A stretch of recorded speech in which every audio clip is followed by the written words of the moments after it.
2007 was a milestone in the fashion industry's acceptance of environmental and social causes. Election fever hit the American press early in an attempt to distract from the ongoing war, while China arrived as a new superpower. And the iPhone made it to the top of everyone's wish list. 2007 also marked the passing of notable fashion designers Gianfranco Ferré and Liz Claiborne. Familiar faces from the fashion scene, Isabella Blow and Anna Nicole Smith. And from the world stage, Lady Bird Johnson, Kitty Carlisle Hart, Brooke Astor, and Norman Mailer. Fashion victims Paris Hilton, Nicole Richie, and Lindsay Lohan all took a turn in prison blues, while Britney just struggled. The millennium, no longer so new, allowed 2007 trends to embrace both technology and luxury.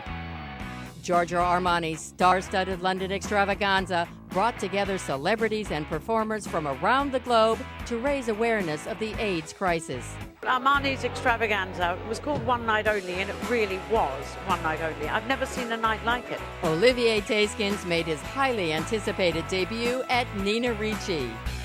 Renowned designers celebrated big anniversaries. Christian Dior toasted 60 years. Paul Gaultier turned 30. Ferragamo celebrated an impressive 80 years of success begun simply with a shoe. And Chattel Ralph Rucci marked 25 years of design. The biggest inspiration for the year, the Costume Institute's landmark Poiret exhibition. He was very much acknowledged the king of fashion in his day. Plus, the industry's most powerful woman. And more from the Year in Fashion 2007.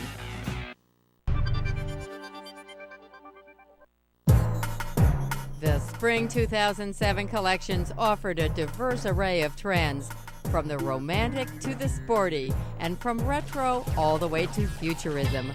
But while there may not be one prevailing mood to define the season, we focused on a few key looks to help you update your wardrobe. This season's most compelling trend is distinctly forward-looking, technology-driven, and a little bit sci-fi. Details evoke robotic articulation, Tron-like computer circuitry, and sexy cyber goddesses. But rather than being all shiny metallic artifice, these futuristic fashions, while not all wearable, are pushing the boundaries of form and function, utilizing advanced textiles and, at Hussein Chalayan, even robotics that morph the clothing before your very eyes.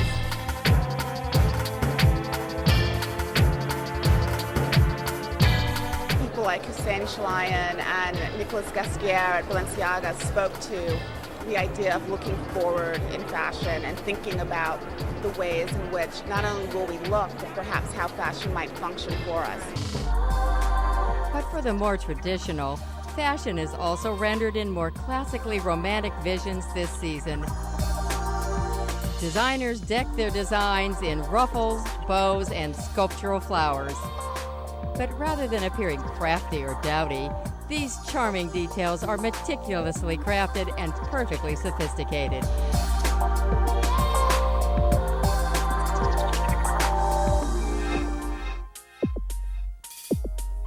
A lot of people have been doing clothing that has surface detail like rosettes made out of gathered fabric, or ruffles, or pleating, like elaborate pleating.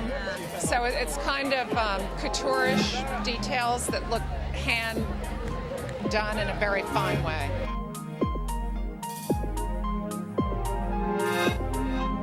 Dance and ballet-inspired clothing is on point for spring.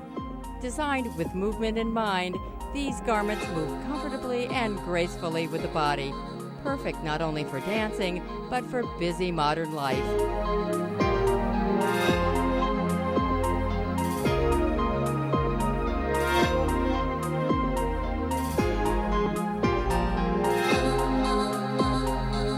We always talk about what do people want. Everyone wants to have their cake and eat it too. So you want to be sexy, but you want to be comfortable. And the people who manage to do that best in the world are dancers and athletes.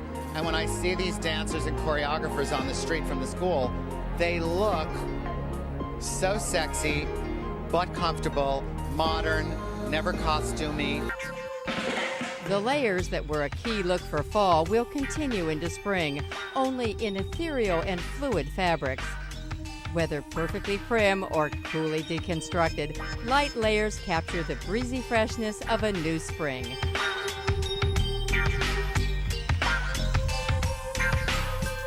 I think the big trend is about lightweight, airy fabrics, because all of the layering that we had for fall that looked so depressing and heavy suddenly looks like as beautiful as the petals of a flower opening. And so for spring, I think it's going to be wonderful.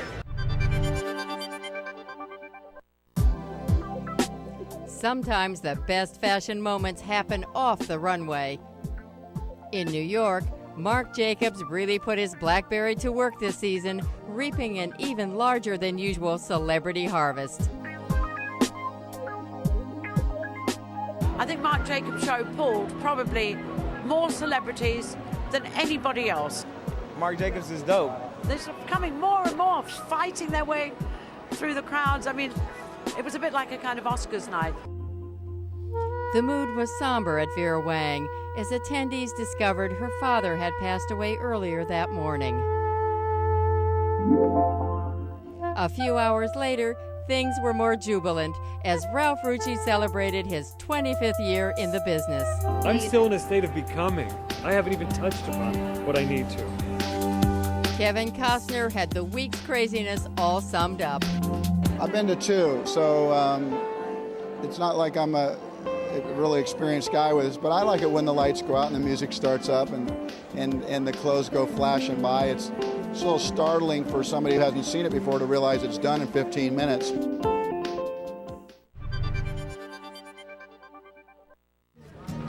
New York witnessed Ralph Rucci enter his 25th year in fashion. Rucci refused to take time away from the pre-show prep of his summer presentation to reflect on how he would like to be remembered. I'm not going anywhere. I can't do that. I'm not going anywhere. I'm still in a state of becoming. I haven't even touched upon what I need to. Ralph's silhouettes are always absolutely stunning, and he doesn't want the hair to interfere the silhouette. So this season we decided to put a pretty big braid, and it's really slicked and really finished and really couture. An appropriate beauty choice, considering Rucci presented his fall couture and spring ready-to-wear Chatto Ralph Rucci collection simultaneously.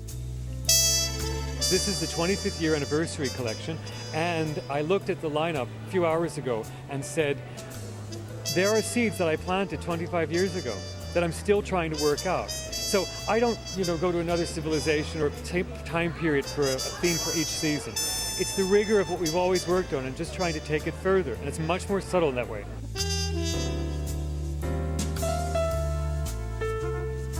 I think that Ralph Rucci is the most incredible designer working in America today.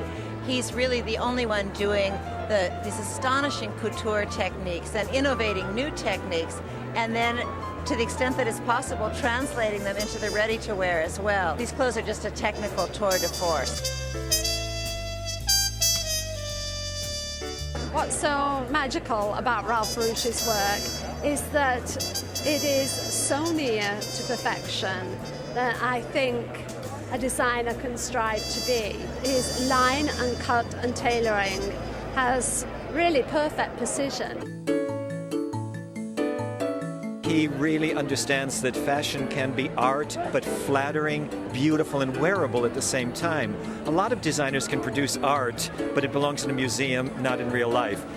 If you're rich enough that your real life means you can afford Ralph Rucci, then you can't be better dressed. I am Ralph Rucci's #1 fan. I wear his clothes all the time now. The work is perfection. It's artistic, and it has its own genius that has nothing to do with what the trends are or what anyone else is doing. It's art, fashion on its highest level, pure. A certain awareness began to grow, and when I began to see that the clothes were accepted because of their sincerity and because of our passion. In the design side, I'm still always feeling that there's much more to discover. By no means do I feel like I've arrived in any way.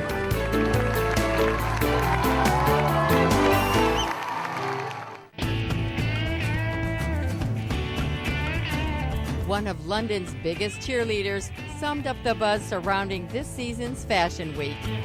I think this London Fashion Week is turning out to be one of the best we've had, and I would say in a decade. And it really brings to mind for me the era when we had Alexander McQueen and John Galliano. There is such a buzz, and there's really a lot of talent. Gareth Pugh is just one. He's outrageous, and he's not afraid to take risks. We've also got Christopher Kane doing his first collection, and again, a genuine talent. Bieber back on the catwalk. I mean, Kate Moss designing for Topshop. You know, everything suddenly seems to be happening. And I ran into Patrick McCarthy from Women's Wear Daily. I mean, one of the most influential fashion trade journalists in the world. He hasn't been to London for 10 years. And he was just saying, wow, you know, this place is alive with energy. And I think the pendulum swung and it's back to London again.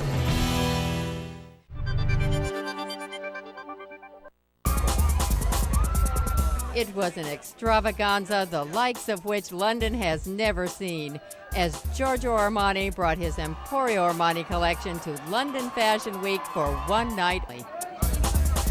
Armani's extravaganza was called One Night Only, and it really was one night only. I've never seen a night like it, because it was like the whole of Hollywood had sort of suddenly decamped to Earl's Court. Leonardo DiCaprio in one place, 50 Cent, Beyonce, Bono. I mean, it was just Brian Ferry, Kim Cattrall, Ashley Judd. It was just fantastic. And there was a cast of about 100 models. Really a brilliant evening. London, because it is a city that for me is a very eclectic city, very diversified. It has a different way of doing things, of thinking. When in London, you can be yourself. This is the beauty of London. Armani also introduced the collection he designed for the Product Bread campaign.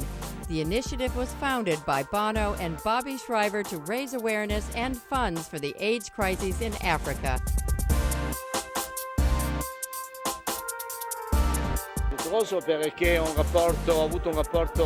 Why Product Bread? Because of my relationship with Bono, who is a wonderful friend.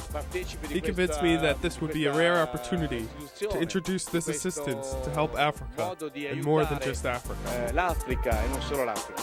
He's a very creative man, and we need creativity and imagination in the fight against AIDS. It's the greatest health emergency in 600 years. It's extraordinary how many lives it affects. There are nearly 40 million people on planet Earth with AIDS, and it's really upsetting to me. But it delights me when people like Giorgio Armani get involved in the struggle. Interspersed throughout the evening were musical performances from notable superstars. Beyonce doing the most incredible gig, and all her dancers and singers are girls. Brilliant. And we had Brian Ferry, 50 Cent, and that amazing blind tenor, Andrea Bocelli. I mean, it was sensational. This is great. I actually attended last year's show. You know, it was exciting. This is what made me make time on my schedule to be here tonight. You know, I expect to enjoy myself.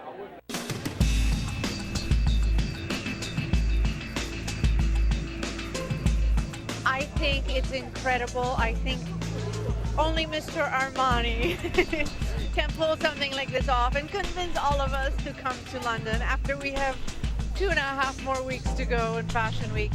But it's always a pleasure.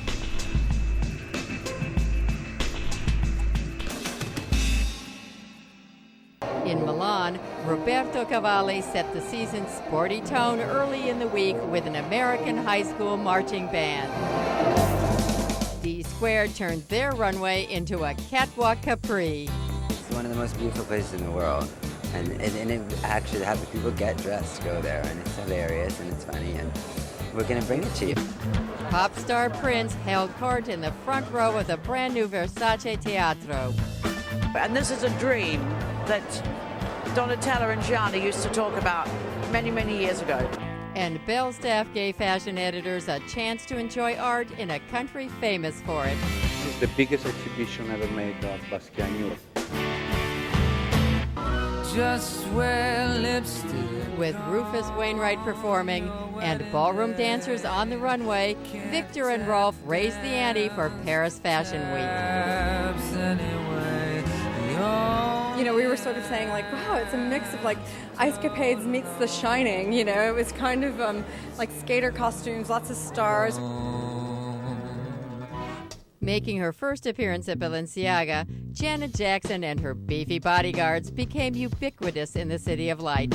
Honestly, I'm really at a loss for words. It was so breaking. I loved it. I thought it was beautiful. I thought it was very sexy. We could keep walking around. But I thought it was very beautiful, very soft, very sexy. I loved it. I absolutely loved it. Proving that less is more, Demi and Ashton showed up only at John Galliano's show.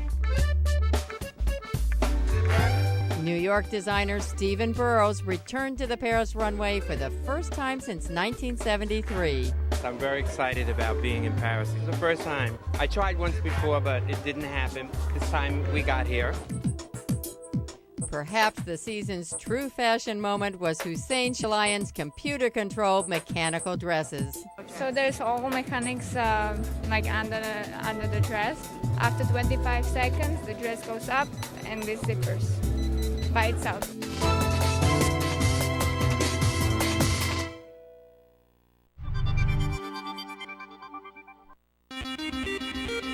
Having passed the half-century mark himself, Jean-Paul Gaultier can no longer be called an enfant terrible, but there's no denying that as a fashion force, he is still one to be reckoned with. This season, he celebrated 30 of creation under his own name with a mini runway retrospective.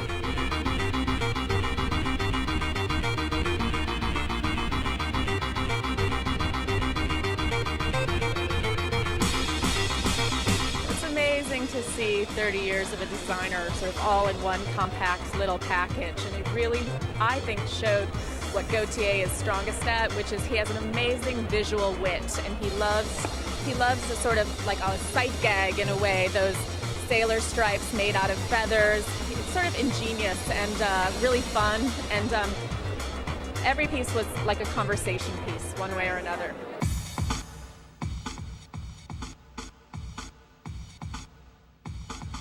Gaultier was never formally trained as a designer, but apprenticed with Pierre Cardin in the early 70s before launching his signature collection in 1976.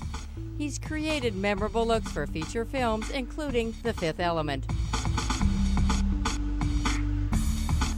However, the designer's probably best known for his influence on fashion through his conical bra costumes for Madonna.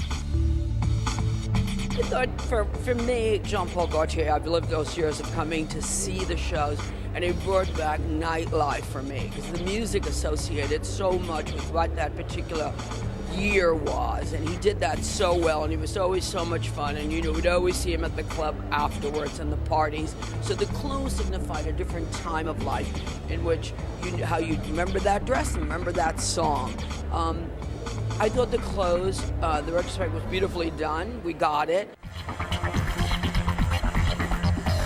In 1996, Gaultier fulfilled a lifelong dream of opening an haute couture house.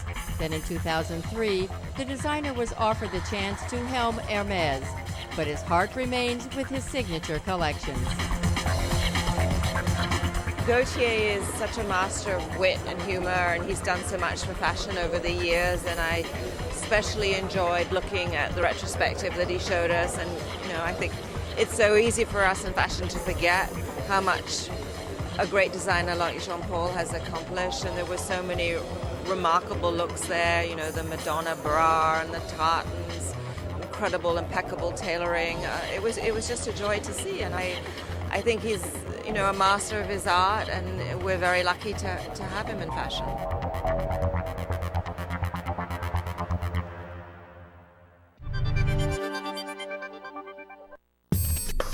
While models have always appeared to live the cliche of never being too rich or too thin, this season a debate erupted over just how skinny they should be. The industry should really try not to use models that they know are unwell or that everybody suspects are unwell. But I don't think that because somebody is thin that they necessarily are unhealthy. And I think it's, it's getting that line right that's really important. We never use anorexic girls because they look horrible. Huh?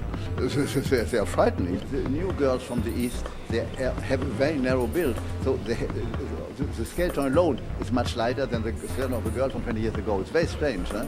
Because they are not that skinny. The issue spurred headlines as the models weighed in. It goes like, oh, skinny girls, model skinny, na. Come on, guys. Let's talk about everything else, important. I'm skinny with my mother. She used to be very skinny. That's her body, that's my body. I'm 22 now and I'm still skinny.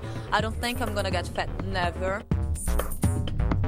Fashion isn't really reality. It's kind of a dream world, and I think that models are models. It's allowed to be skinny, and I don't think we're doing anything wrong. We're all eating. It's important to acknowledge that any type of eating disorder is unhealthy. But whether you're considered underweight or overweight, each individual is different.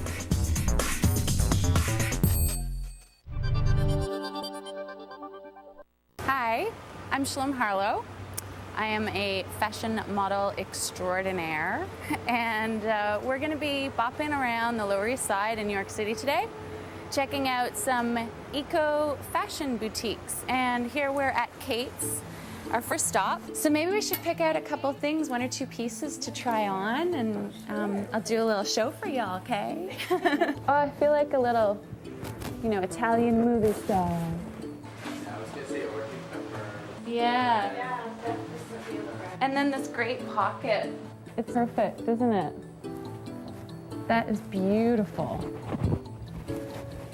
That is gorgeous. It's interesting that we're in a place now where we can consider organic clothing and organic fibers the same way we would organic groceries. That it's not only is it healthy for the planet because we're not putting chemical fertilizers and pesticides into our soil and waterways, but it's also we're putting that goodness into our bodies and onto our bodies now. I love the little scalloped edge and the swing in the skirt. Mm-hmm. Really just sort of have fun with it. It's got that Marilyn Monroe. Yeah, exactly. Oh, I love it. So cute. Makes you so happy to know where it all comes from. Right, exactly.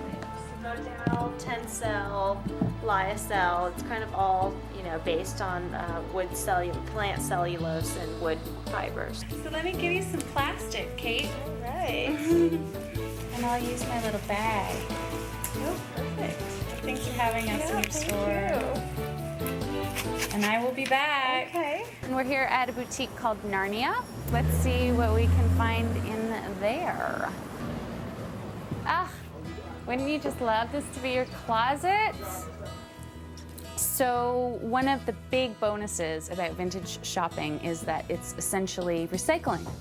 And by recycling, reusing old designs that have so much personality and are complete originals, it's almost 100% net saving, energy saving. So you're not spending money, you're not spending energy consuming to create a new product. You're simply reusing something that already exists. So this is the most sustainable way to shop.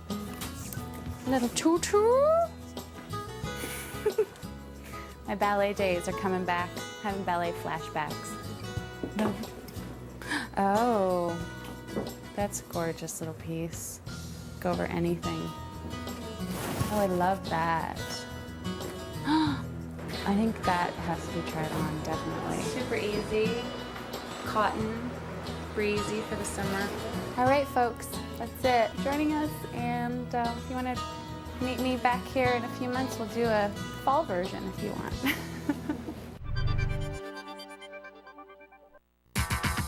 For the cold months ahead, designers offer up new style options that allow us to creatively express our personalities. Not looking to completely reinvent yourself or your winter wardrobe? Just a few select items can make all the difference.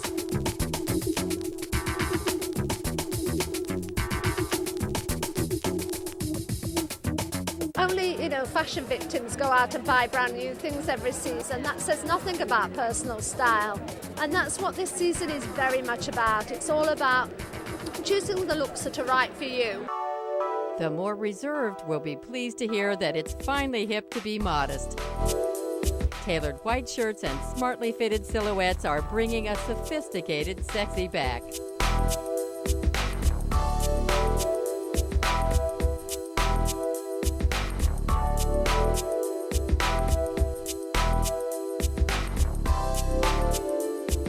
It was time for a certain polish and a refinement and a sophistication. And I also like the idea of this sort of fetishist, this fetish obsession almost for perfection. This idea of sort of the return to this really beautiful sense of elegance, almost like old Hollywood in a way. Accessories are key to capturing the new refinement. Perfectly paired essentials offer a definite polish. The head-to-toe coordination of matching bags and shoes are right on target for this season's extreme elegance. For the ultimate sophisticate, the accoutrements make the outfit.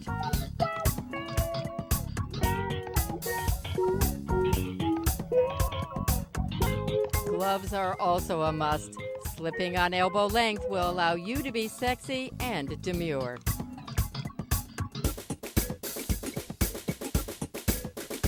A belt, whether wide, narrow, or a shape all its own, reigns in the look and emphasizes a silhouette.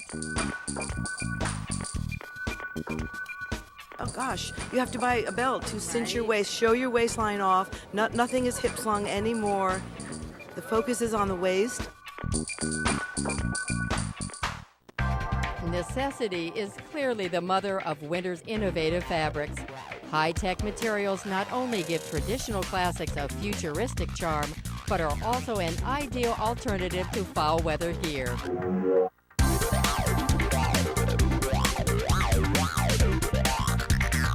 There's a lot of luxury in the fabrics, between the furs and the leathers, and very innovative surfaces.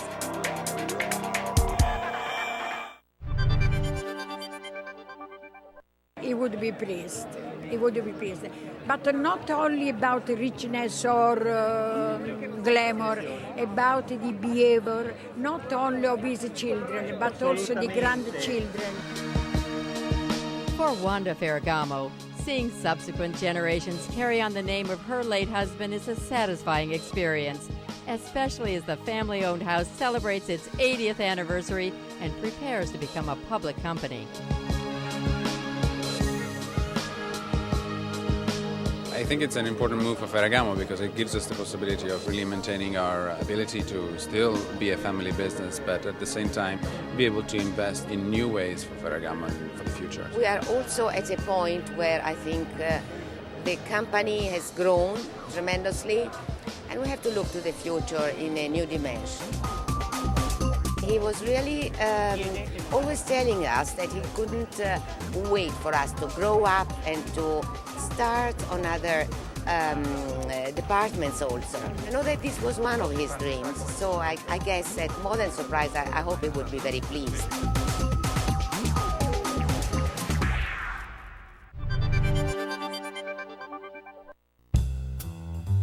In 1937, Salvatore Ferragamo chose Firenze as a place to set up shop. The then 39-year-old shoemaker was drawn to the location for its beauty and traditions of noble leatherwork.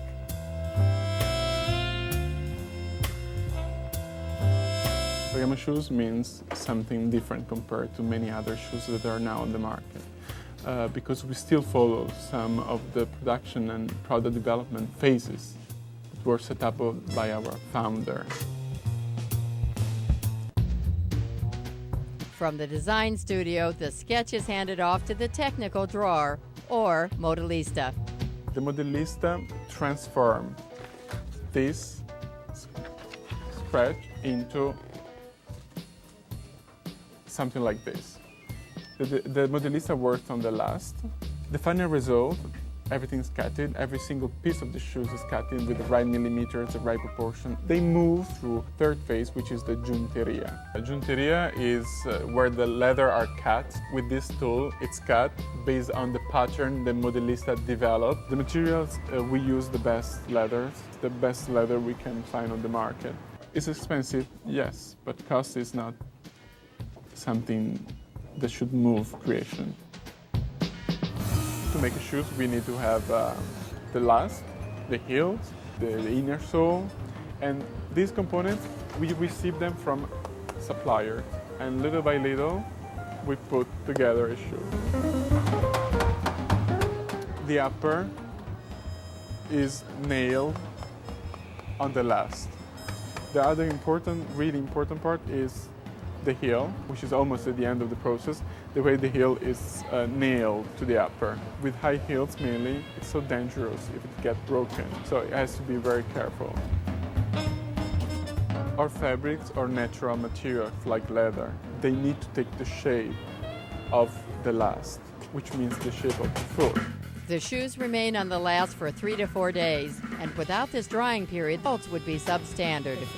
What will happen? That the material will stretch back, which means whoop, the point of the shoes will go up.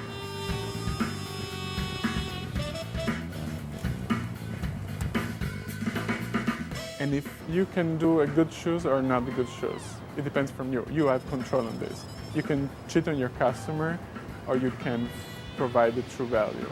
And we have no choice. We know just one way.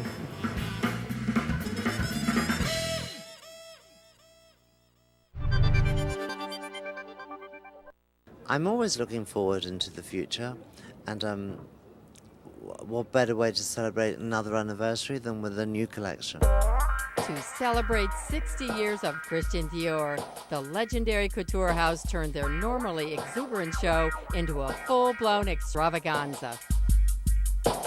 It was a spectacular, that's for sure. It had this sort of very high glamour, high retro look to it, but it seemed so formal and so mannered that, I don't know, I sort of felt like it fell somewhere in the middle between real clothes and high concept. The concept began backstage with hair and makeup. We are taking elements from the 40s, keeping it very strong, but very fresh, very modern. We are doing hairstyles. One is the hair down, which kind of is inspired by 40s glamour, kind of Veronica Lake hair. And then the second do is, it's an updo that kind of evokes the 40s, but it's not rolled, it's not literal. Very contemporary. Very contemporary. If you take the hair and makeup away, there are beautiful pieces of considered design, which I think women have been shortchanged from for a long time. I really loved that lime greeny yellow color. There were a couple of things in that color I loved, and then also all the origami type dresses, like the white one I thought was really beautiful, and there was another green one in there that was kind of pleated that was gorgeous.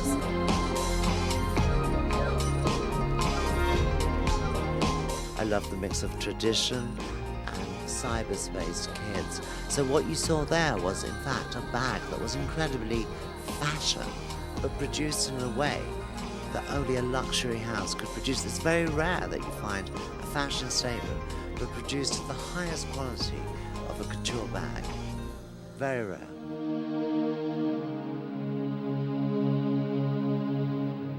I saw him backstage, and I said, the other day, I said, so what's the difference between last season and this season? And he was like, well, and he said, I have to be very diplomatic. He said, I was given more space. He is, you can say he's like one of 2 or 3 guys who really qualifies as a genius in this business. Karl Lagerfeld, Azzedine Alaïa, John Galliano. So it's really, people who doubt, a couple years ago, people were going, oh, John, move on. We're so tired of all these baggy, weird, over-the-top clothes. John can do anything he wants, but he also is like a designer. You don't tell him to do it. You trust him to do it when it's right to do it. As the editor-in-chief of Vogue, Anna Wintour was instrumental in Galliano's move to the house of Dior.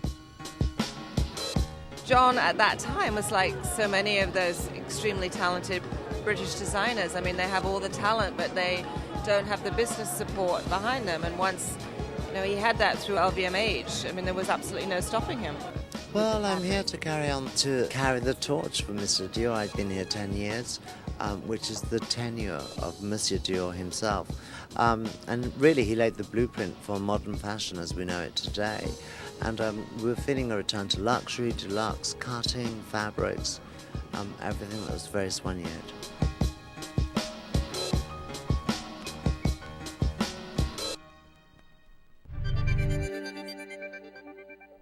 The minute I'm in one place, I forget the other place because I couldn't do what I'm doing. No, I have no problem with that.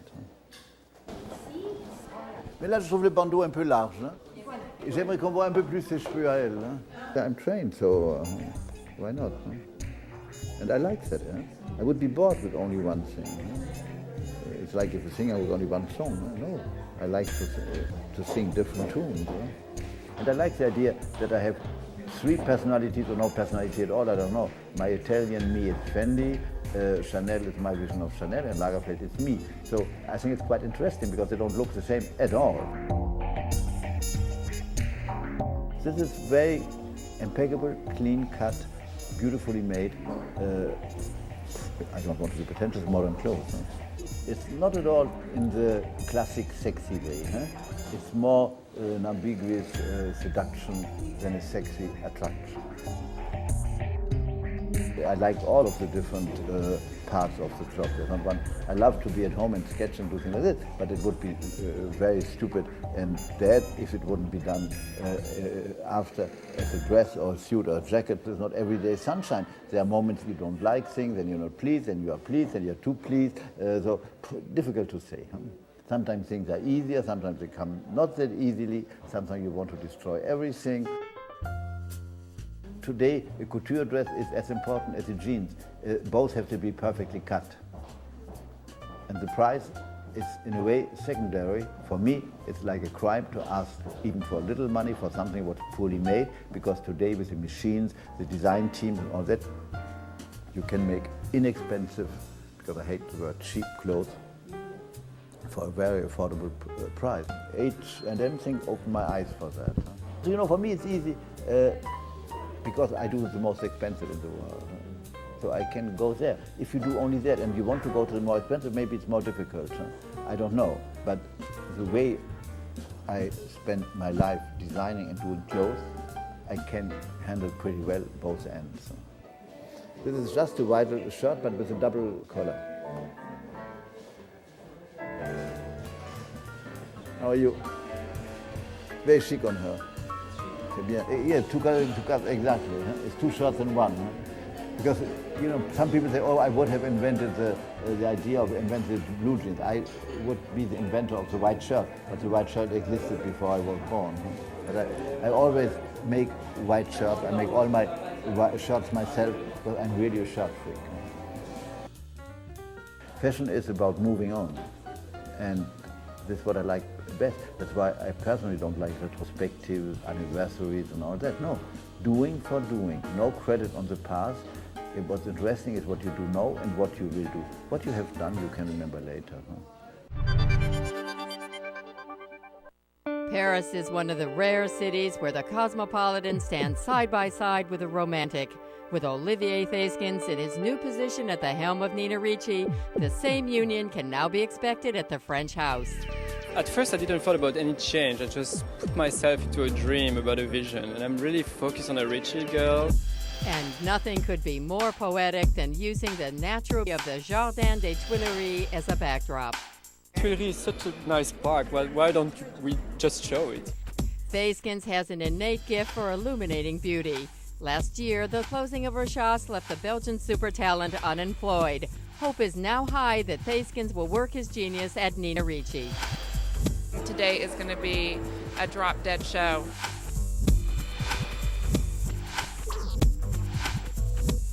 he did a very smart thing. He played off of the spiral turn of the L'air du Temps bottle and very subliminally worked it into almost all of his seam work. It was very modern, soft, very wearable, modern clothing.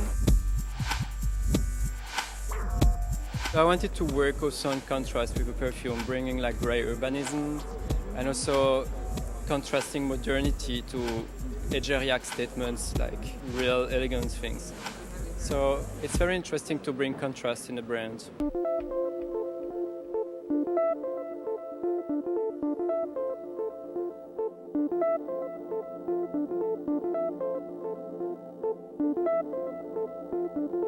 He's such a refined, poetic being, and I think that his clothes are, you know, it was so whimsical, elegant, so there's always the most wonderful pieces that, you know, one wants to wear every day. And he's like super talented, what can you say? He had so developed himself as Olivier in his own collection, and then he gave us a whole new direction at Roches, and then now Nina Ricci is giving us another direction. I mean, he's a person that's filled with many songs. My passion is to discover new ways of working, to create. And I've been working, discovering new cuts and all this. So I'm focusing myself directly into that. I want to make things naturally because I'm working on beauty, elegance, grace. So it comes naturally like that. It's an instinct. It's a good first showing, and I think there'll only be greater things to come from him.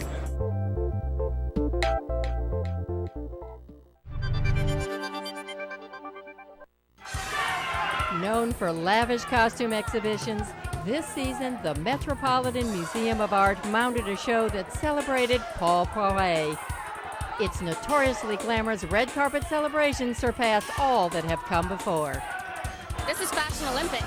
It's a great evening for people who love fashion to embrace it and just come out in all their gloriousness. Paul Poiret is the king of fashion. When you look at his work, you understand what he brought, and you understand that fashion is a long story. And he brought a lot of keys that leads us to our modernity of today. So it's very important to do such an exhibition. The exhibition was aptly titled King of Fashion. So I think he was very much acknowledged the king of fashion in his day. I think he was by no means a sort of maverick designer in obscurity. Well, the idea for the show came back 2 years ago. There was a remarkable sale of Poiret's wife's clothes, Denise Poiret, in Paris.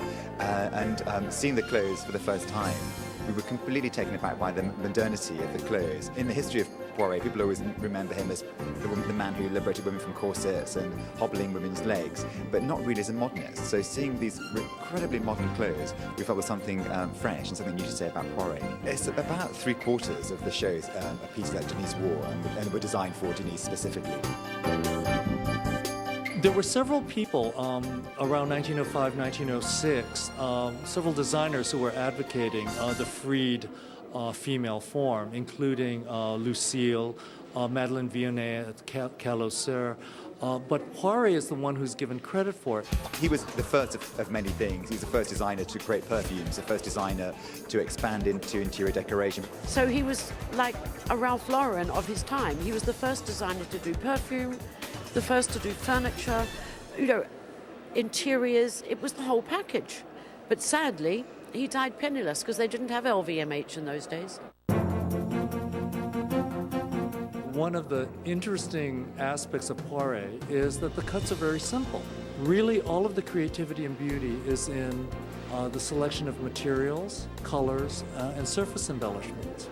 The richness of the fabric is also something so stunning when you see the exhibition. You can't imagine. Those fabrics are so whole too. The colors, the quality of the silk, of the wool is really really special. The two major themes that always existed in his collections were somewhat parallel. One was classicism, harking back to Greco-Roman dress, and the other was Orientalism, looking at traditions from North Africa and the Middle East. I think what this exhibition is doing is showing that fundamentally he was such an incredible modernist. You know, he cut these clothes.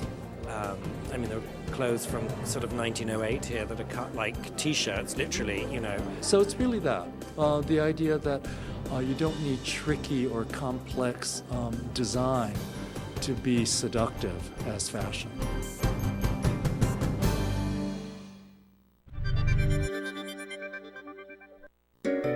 As the alleged subject of a certain book and now the focus of an upcoming documentary, it seems that the legend of Anna Wintour can't get any bigger.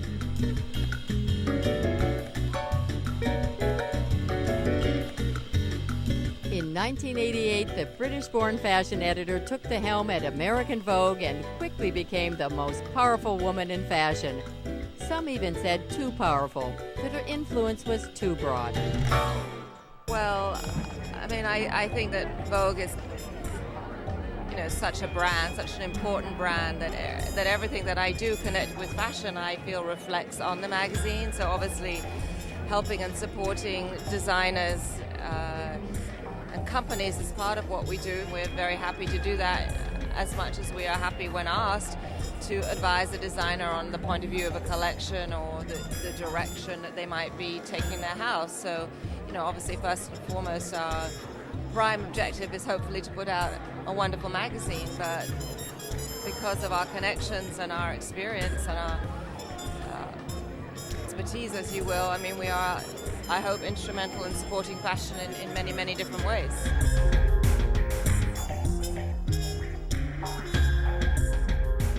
As long as I get to pick up my tennis racket in the morning, I can do anything.